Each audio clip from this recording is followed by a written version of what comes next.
써 오늘 너무 써. 커피보다 써. 써도 너무 써. 너무 사람이 써. 이렇게 써서 어디다 써. 그러니까 바로 민주당 미스터 쓴소리의 세대 교체 민주당의 소수 의견맨. 박용진 의원 모셨습니다. 안녕하십니까? 안녕하세요. 반갑습니다. 반갑습니다. 네, 저희 구독자분들, 청취자분들에게 인사 한마디 좀 부탁드리겠습니다. 네. 예, 안녕하세요. 정치 신세계 구독자분들과 애청자분들 뵙게 돼서 영광이고 반갑습니다. 더불어민주당 당대표 기호 2번 국회의원 박용진입니다. 아까 제가 말씀드렸으면 그 쓴소리 그런 이야기가 많이 붙는 의원이라고 제가 소개를 했는데 사실 미스터 쓴소리 하면 중진 이상 엄청난 연배들이 계신 분들이 많이 계신데 그 소수 비주류 의견을 많이 대변해 오셨잖아요. 근데 그렇게 하게 된 어떤 소신이랄까? 이게 용기 있는 타입은 아니에요. 제가 사실은 겁도 많아요. 저 A형 남자예요. 아 그래요? 뭐 느낌 오시죠? 되게 소심하고 이불 속에 들어가서 벌벌 떠는 타입인데 그런데도 불구하고 이게 기명기고 아니면 아니다 이런 그 성격이 좀 있는 것 같아요. 그래서 해놓고 후회도 많이 하고 근데 단지 이제는 쓴소리로서가 아니라 책임 있는 행동까지 이어져 가야 되겠구나. 그래서 이번에 최근에 당헌 80조 개정과 관련해서 네. 이거를 단순히 박용진이 그냥 난 반대다라고 얘기하는 게 아니라 의촉대 명확하게 브레이크를 걸어야 되겠다. 그래서 여기저기 제가 알고 있는 반대를 하실 만한 분 그리고 이럴 때 당에 정확한 말씀을 하시던 선배님들한테 부탁을 드리기도 하고 전화로 의견들 나누고서 사실상 스크럼을 짜기 시작했죠. 근데 그날 다 그분들이 나오셔가지고 한 말씀씩 하시더라고요. 그 중에서도 전화를 드렸더니 그래 내가 주변 의원님들하고 상의해볼게 하셨던 전해철 의원님이 나오셔서 되게 중요한 얘기를 하셨어요. 이 조항을 문재인 대표가 만들던 그 시점에 박근혜 정부의 검찰이 우리 의원들 20명을 수사하고 있었다. 그럼에도 불구하고 우리가 이 조항을 만들었던 걸 이제 와서 우리가 야당 됐으니까 없애자고 하는 건 말도 되지 않는 거다. 왜 7년 만에 문재인 정부가 끝나고 나자마자 급하게 이 조항을 없애려 하냐. 동의 못하겠다. 정확하게 얘기하시더라고요. 맞는 말씀이죠. 그리고 최인호 의원도 이 조항 만든 사람이 납니다. 이런 분들이 만들었던 조항이 야당 탄압의 루트를 뚫어놨다? 저는 말도 안 되는 얘기라고 생각을 했어요. 그래서 얘기를 했는데 어쨌든 그 제동이 걸리고 민심에 맞게 이렇게 가게 된 거 아닙니까? 이제는 혼자 그냥 나만 이렇게 소신 있는 발언 해야지 이걸 끝나는 게 아니라 이렇게 당의 의견을 책임 있게 모아나가는 역할도 앞으로 하겠다는 말씀 드립니다. 그게 제가 리더를 하겠다고 마음먹은 이후에는 네. 그게 책임 있는 자세라고 저는 생각을 합니다. 잘했어요. 잘했어요. 야, 감사합니다.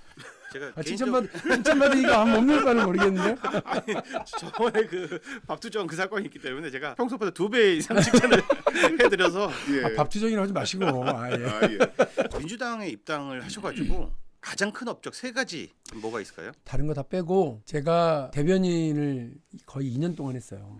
2012년 3월에 공천 탈락하고 대변인을 맡아달라고 한명숙 당대표가 요청을 하셔서 그때 맡기 시작해서 당대표를 9번을 바꿔가면서 왜 제가 그 자랑스럽게 생각하냐면 저는 성벽 위에 외로운 저격수였던 거예요. 그냥 뒤에 성 안에서 무슨 일이 벌어지고 권력이 어떻게 달라지든가 말든가 성 밑에 와서 우리를 위협하는 그 세력들을 향해서 계속해서 총 한 방씩 탕탕 쏘는 외로운 저격수 역할 그걸 2년 가까이 했던 것이 가장 저로서는 자랑스러운 민주당을 지켜왔던 사람이다 이런 거고요. 그리고는 유치원 3법 그다음에 재벌 개혁 했었던 거 그리고 현대자동차 세타투 엔진 관련 리콜 5년 동안 싸워서 받아낸 거 이런 것들이 저는 뭐 많은 우리 당원들이랑 국민들이 기억해 주시고 있을 거라고 생각합니다.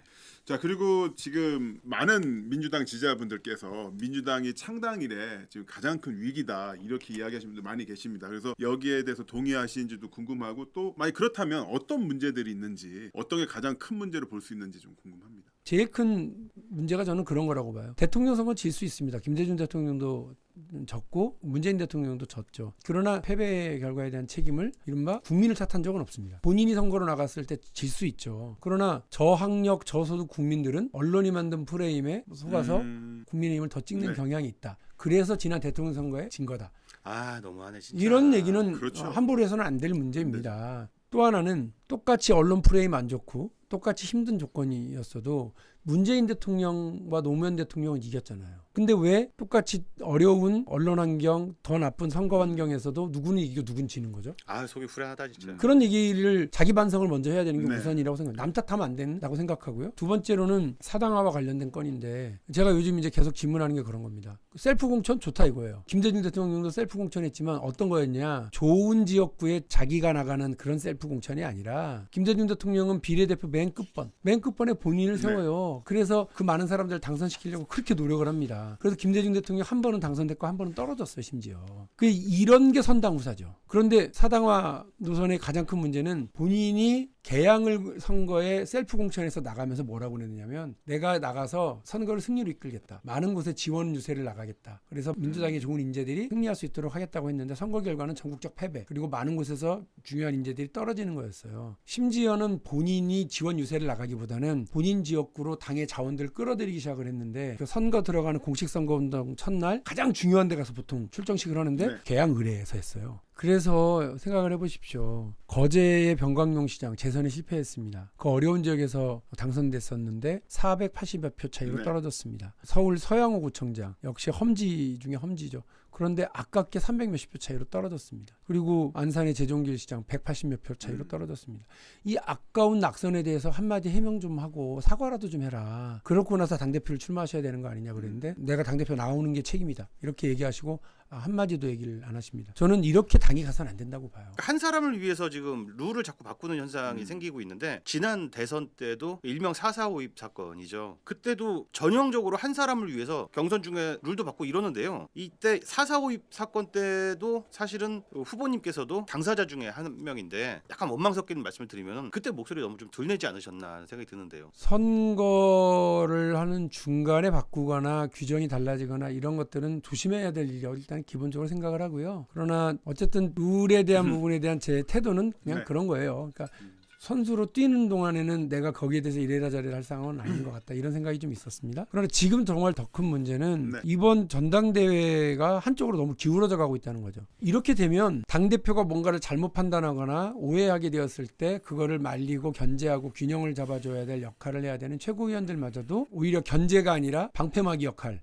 이나 하는 사람들로 구성이 되게 되면 박수부대 선출하는 거죠. 예, 이른바 우리가 단일성 집단지도 체제거든요. 당대표가 책임감을 가지고 운영을 하되 집단지도 체제예요. 그러니까 그 안에서 견제도 하고 균형도 맞추고 비판도 하고 토론도 하고 논쟁도 하는 사람들로 지도부가 구성되어야 된다라고 하는 의미에서 집단지도 체제인데 이건 그냥 단일한 집단지도 체제가 구성되는 거예요. 이렇게 되면 정말 위험천만한 일이죠. 한 방이면 무너질 수도 있다 이런 걱정이 있고요. 지금 돌아가는 꼴을 보니 한 개파가 당대표도 먹고 최고위원도 먹고 당원당규 나 강령도 마음대로 개정하면 꿩 먹고 알 먹고 국물까지 다 먹어버리는 거 아니에요. 이런 독식구조가 어디 있습니까? 이 민주당이 이런 독식구조에 빠지게 되면 아주 편협해지게 되고 건강함을 잃어버리게 된다고 저는 생각합니다.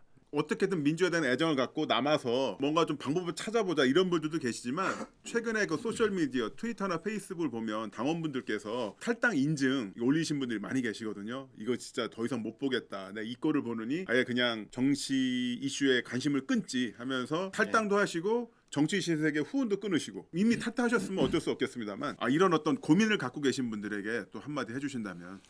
탈당하시면 다시 들어오기가 너무 어렵습니다. 그러니까 탈당하지 마시고 민주당을 같이 지켜주셔야 된다고 저는 생각합니다. 우리 민주당이 무너지면 대한민국의 제일 큰 위기는 아오리 사과가 좀만 더 있으면 빨개진다고 생각하는 정말 우리 얼굴이 빨개지게 하는 사람이 대통령으로 나라를 이끌고 있는 상황이라 민주당마저 무너져버리고 있으면 큰일 난다라는 말씀을 드리고 싶어요. 성직자 뽑는 거 아니라고 상관없다는데요. 아니 생각해보세요. 선거는 아주 간단한 거예요. 길바닥에서 우리 지지자가 국민의힘 지지자한테 말싸움해서 이기면 우리가 이기는 거고요. 네, 맞습니다. 지면 지는 거예요. 전라도에서 들은 얘기예요. 아니 저기 자네들은 참 좋겠네. 왜요? 이제 저기 민주당은 돈 받아도 된다면서? 그게 무슨 나 말이야? 진짜. 그게 무슨 말이야? 그러면은 아니 뭐 저기 부정부패 그 뇌물로 돈 좀 받아도 암시랑 다 하나 돼? 그 말이 아니고 이 사람아. 이러면서 이제 막 그 설명을 하려고 그러면 이미 지는 거지. 이미. 그래야 잘났어. 끝났어. 잘해봐 해. 그리고 가버리는 거예요. 네. 그 무당 묻기를 민주당 국회의원들은 참 좋겠네. 이제 돈 받아도 된다면서 이렇게 해서 그냥 길바닥에서 논쟁에서 져버리는 거예요. 네. 한 방에. 그거를 놓고서 무슨 성직자 뽑냐고 얘기를 하시면 쓰겠어요. 예? 당대표 되면은 이렇게 하겠다. 청사진 한번 멋있게 한번 눈앞에 그려주시기 바랍니다. 오늘 다시 생각을 했습니다만 김대중 대통령과 노무현 대통령, 문재인 대통령이 걸어왔던 길은 우리 사회의 약자들을 보듬는 정치였어요. 네. 70년 평화시장 재단사였던 전태일이라는 노동자가 분신하면서 쓸데없는 근로기준법도 같이 불살라 버렸지 않았습니까? 근데 그때 다른 사람들은 다 호들갑만 떨고 말 때 신민당 당의 대통령 후보였던 김대중은 적정 임금과 적정한 근로 조건을 이야기를 합니다. 노동자들의 근로 개선을 어떻게 바꿔나갈 건지에 대한 제도적 접근을 해요. 대단한 분이죠. 노동자들이 87년 유월항쟁 이후에 노동조합을 결성하려고 길거리에 나서니까 국가폭력이 그걸 탄압합니다. 한 변호사가 법정이 아니라 길거리에서 그들과 함께 싸워요. 같이 나뒹굴어요. 노무현 변호사입니다. 그 노무현 변호사와 함께 노동조합 결성을 같이 합니다. 60여 개의 노동조합을 부산, 울산 지역에서 합니다. 문재인 변호사입니다. 이런 분들이 민주당의 리더였다라고 하는 게 얼마나 자랑스럽습니까? 우리의 출발점이 어디였는지를 늘 저는 생각해야 된다고 봅니다. 그래서 중산층과 서민의 정당이라는 김대중의 정신, 사람 사는 세상이라고 하는 노무현의 정신을 바로 잇자고 한다면, 포용과 혁신의 사회를 이야기했던 문재인의 정신이 있는다면 저는 사회연대 정당으로 우리가 가야 된다라는 말씀을 드리고요. 지금 노동법으로도 규율되지 못하는 프리랜서 플랫폼 노동자들이 수백만 명입니다. 우리 사회가 마련해 놓은 이런 사회보장 제도의 우산 밖에 서 있는 분들이 엄청나게 많습니다. 민주당은 이제 그분들 옆에 서야 됩니다. 민주당이 이들을 보호하기 위해서 제도적 개선에 앞장서고, 그래서 플랫폼 노동자들과 프리랜서, 그다음에 자영업자들이 민주당이야말로 우리의 친구다라고 얘기하고 우리를 다시 지지할 수 있도록 만들어내야 우리는 5년 뒤에 집권할 수 있을 거라고 생각합니다. 민주당을 포기해서는 안 된다고 저는 생각을 합니다. 우리가 민주당을 찍고 자랑스러워 하시는 국민들이 많아지고, 민주당의 당원임을 스스로 공개하고 떳떳해하는 분들이 많아져야 되지, 민주당 지지한 게 창피하고 민주당의 당원인 게 부끄러운 그런 민주당이 아니어야 하지 않겠습니까? 맞습니다. 예, 열심히 저도 노력할 테고, 우리 정치신세계 보시는 구독자분들과 우리 당원 동지들께서 민주당을 지켜주십시오. 제가 그 맨 앞에 서서 모든 화살 다 맞고 어려운 일 같이 견디면서 앞장서 가겠습니다. 후보님은 오늘 좀 하고 네. 싶은데 못 하신 얘기 있으면 또 하시죠. 글쎄요, 찍어주세요. 또 하나는 오늘 김대중 대통령 서거하신 추도일이니까 제가 한 말씀을 더 드릴게요. 1979년도에 이른바 신민당 전당대회가 있어요. 지금처럼. 근데 그때 이철승 총재가 사쿠라 노선을 걸어요. 네. 그래갖고 김대중 대통령 탈당해버렸어요. 전당대회를 앞두고 후보가 둘이었는데 하나는 이철승, 도전자가 김영삼이에요. 갑자기 김대중 대통령이 가택연금 중이었는데 봉쇄를 뚫고 나옵니다. YS계가 모여갖고 결의대회를 하고 있는 아서원이라고 하는 중국집에 느닷없이 DJ가 나타나가지고요, 자기 계보원들 다 모아놓고 다 오라고 그래갖고 거기서 1시간 동안 명연설을 합니다. 그게 아서원 연설입니다. 1시간 동안 연설을 뭐라고 하셨느냐, 김영삼 동지를 찍어줘라. 세상에. 네, 최대 라이벌. 네. 그런데 이 얘기가 뭐냐, 유신 독재를 무너뜨리려면 김영삼 동지를 찍어줘라. 그리고 내가 지금 이런 상태에 있지만 김영삼 동지가 우리 당과 국민을 살릴 거다, 이렇게 얘기를 합니다. 어떻게 된 줄 아십니까? 완전 열세에 있었던 김영삼 의원이 대표가 돼요. 이 일에 충격을 받았어요, 박정희가. 또 YS가 말 세게 하잖아요. 엄청 박정희 정부를 이렇게 공격을 하고 비판하고 그러니까 박정희가 김영삼 의원을 국회 제명시켜버렸어요. 부마 항쟁이 벌어져요. 이거를 놓고 내부에서 내분이 벌어져서 11.6 사태가 나서 네. 자기들끼리 술 먹다가 총 쏘고 이렇게 해서 박정희가 죽는 일이 네. 벌어지는 거예요. 여러분, 유신의 종말은 아서원 연설에서부터 시작된 겁니다. 그 중국집에서. 예, 김대중 대통령이 정적이지만 나의 라이벌이지만 더 큰 국가를 생각해서 내 이런 결단을 한다 하고 결단을 내린 일이 이런 일을 만든 겁니다. 여러분, 오늘 누가 꼴보기 싫어서, 누가 싫어서 민주당을 떠나? 그러면 아무도 유신 종말을 못 만드는 겁니다. 아무도 윤석열 정부의 이 만행과 권력 사유화를 저지를 못하는 겁니다. 이재명 후보가 될 수 있어요, 당 대표가. 그러나 당 안에 견제하는 세력, 균형을 잡으려고 하는 세력, 상식적인 세력, 나라를 걱정하고 국민을 걱정해서 선당 후사를 걸어가려고 하는 세력들과 의원들이 있느냐 없느냐가 되게 중요한 문제예요. 오늘의 아서원 연설은 박용진이 하는 게 아니라 당원 동지 여러분들이 해주셔야 돼요. 지금 포기하시면 안 됩니다. 박수.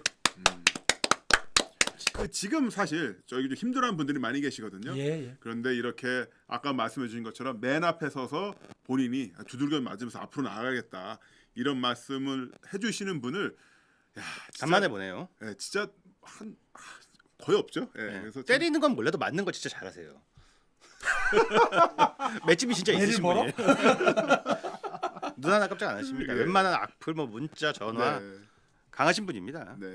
자, 하여튼 이렇게 말씀 나눠봤고, 예, 다음에 또 네. 저희가 이야기를 나눴으면 또 좋겠습니다. 모시면 또 오실 이 아까 말씀드린 사실 것처럼 오실 일 없었으면 좋겠는데 네, 당선되셔가지고. 뭐 삼성정권 관련해서 제가 네. 재밌는 에피소드를 네. 많이 알고 있으니까 네, 대한민국이 이렇게 돌아가는구나 하시는 분들이 많을 거예요. 네. 자, 그럼 여기서 박영진 의원 보내드리면서 저희도 인사드리도록 하겠습니다. 저는 지금까지 훈남 플러스 훈프로 윤가피 박영진이요. 박용진이었습니다. 네, 예. 고맙습니다. 감사합니다.